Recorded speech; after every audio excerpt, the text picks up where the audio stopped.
வணக்கம். கருணை இந்த ஒரு வார்த்தைக்குள்ள எவ்வளவு பெரிய சக்தி இருக்கு தெரியுமா? அது ஒருத்தரோட வாழ்க்கையை புரட்டி போடக்கூடிய ஒரு விஷயம். அப்படி ஒரு ஆழமான கதையை தான் நாம இன்னைக்கு இந்த விளக்கத்துல பார்க்க போறோம். சரி, உங்ககிட்ட ஒரு கேள்வி. சின்னதா ஒரு செயல் அது ஒரு மனுஷனோட வாழ்க்கையை மொத்தமா மாத்திட முடியுமா? உங்களுக்கு அப்படி நடந்திருக்கா? இல்ல நீங்க யாருக்காவது அப்படி செஞ்சிருக்கீங்களா? அப்படி ஒரு சின்ன செயல் ஒருத்தரோட எதிர்காலத்தையே எப்படி தலைகீழா மாத்துச்சுன்னு தான் இப்போ பார்க்க போறோம்.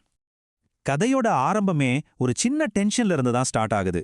ஒரு கிளாஸ் ரூம்குள்ள நடந்த ஒரு சின்ன விஷயம் எப்படி ஒரு பெரிய புயலை கிளப்புச்சுன்னு பார்க்கலாம் வாங்க. ஜஸ்ட் இமேஜின் பண்ணி பாருங்க, ஒரு 6ஆம் வகுப்பு class room, exam break time, பசங்க கொஞ்சம் ரிலாக்ஸ்டா பேசிட்டு இருக்காங்க. பார்க்கறதுக்கு ரொம்பவே நார்மலான ஒரு ஸ்கூல் டே மாதிரி தான் தெரியுது. ஆனா அந்த அமைதி ரொம்ப நேரம் நீடிக்கல. திடீர்னு ஒரு சத்தம். ஒரு பையனோட விலை உயர்ந்த வாட்ச் காணாம போயிடுச்சு. அவ்வளோதான். அந்த சின்ன கிளாஸ் ரூம்குள்ள ஒரே பரபரப்பு. நட்பு, சந்தோஷம் எல்லாம் போய் இப்போ ஒவ்வொருத்தர் முகத்திலையும் சந்தேகமும் பதட்டமும் தான் தெரியுது. இப்ப டீச்சருக்கு ஒரு விஷயம் நல்லா புரியுது. யாரும் கிளாஸை விட்டு வெளியே போகல.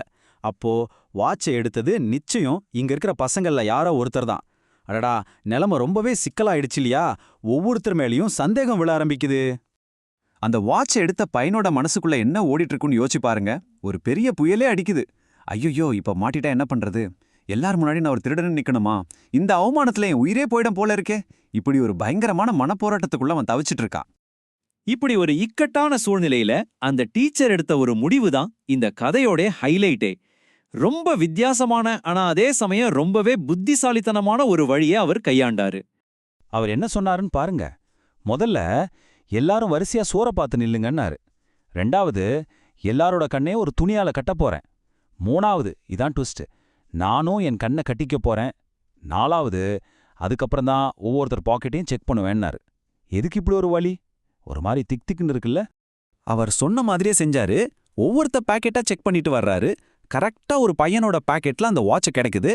ஆனா அந்த டீச்சர் அதை எடுத்தது யாருன்னு பார்க்கவே இல்ல, யார்கிட்டயும் சொல்லவும் இல்ல. ரொம்ப அமைதியா அந்த வாட்சை எடுத்து அதோட ஓனர்கிட்ட கொடுத்துட்டாரு. பாருங்க, பிரச்சனையும் முடிஞ்சிடுச்சு. ஆனா யாருடைய மரியாதையும் கொஞ்சம் கூட குறையல.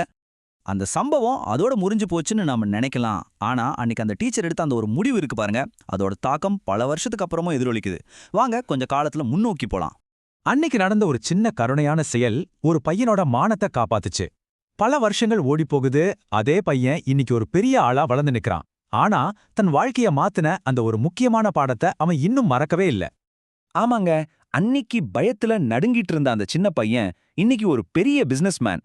பல வருஷமா தம் மனசுக்குள்ள வச்சிருந்த ஒரு நன்றிய சொல்லணும்னு தம் பழைய ஆசிரியரை தேடி போறான். அந்த ஒரே ஒரு நாளுக்காக. அவர் டீச்சர் கிட்ட ரொம்ப எமோஷனலா சொல்றான்.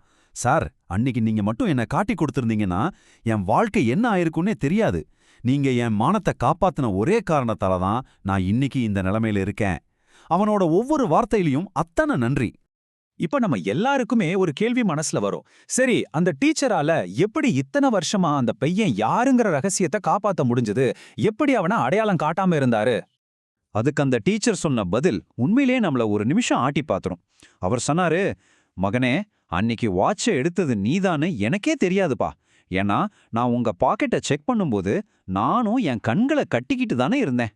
அடடா, என்ன ஒரு உயர்ந்த குணம் பாருங்க. அப்போ இந்த கதை நமக்கு என்ன சொல்லிக் கொடுக்குது? இது வெறும் ஒரு கதை கிடையாது, இது ஒரு பெரிய வாழ்க்கை பாடம். கருணைக்கு எவ்வளோ பெரிய மாற்றத்தை ஏற்படுத்துற சக்தி இருக்குங்கிறதுக்கு இது ஒரு அற்புதமான உதாரணம். இந்த விஷயங்களை கொஞ்சம் யோசிச்சு பாருங்க. நாம எப்பவுமே தப்பு செஞ்சவங்களை தண்டிக்கிறத விட அந்த தப்பை எப்படி சரி செய்யலாம்னு யோசிக்கணும்.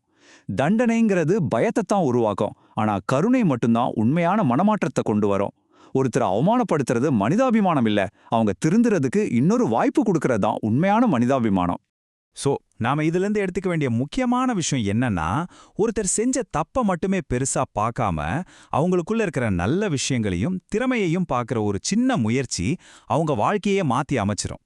இந்த கதையில சொல்லப்பட்ட கருணையின் சக்தி உங்க மனசையும் தொற்றிருந்தா இந்த விளக்கப்பதிவுக்கு ஒரு லைக் போடுங்க. இதே மாதிரியான நல்ல விஷயங்களை உங்க நண்பர்களுக்கும் ஷேர் பண்ணுங்க. தொடர்ந்து இது போல பார்க்க சப்ஸ்கிரைப் செஞ்சு அந்த பெல் பட்டனையும் கிளிக் பண்ணிடுங்க. ரொம்ப நன்றி.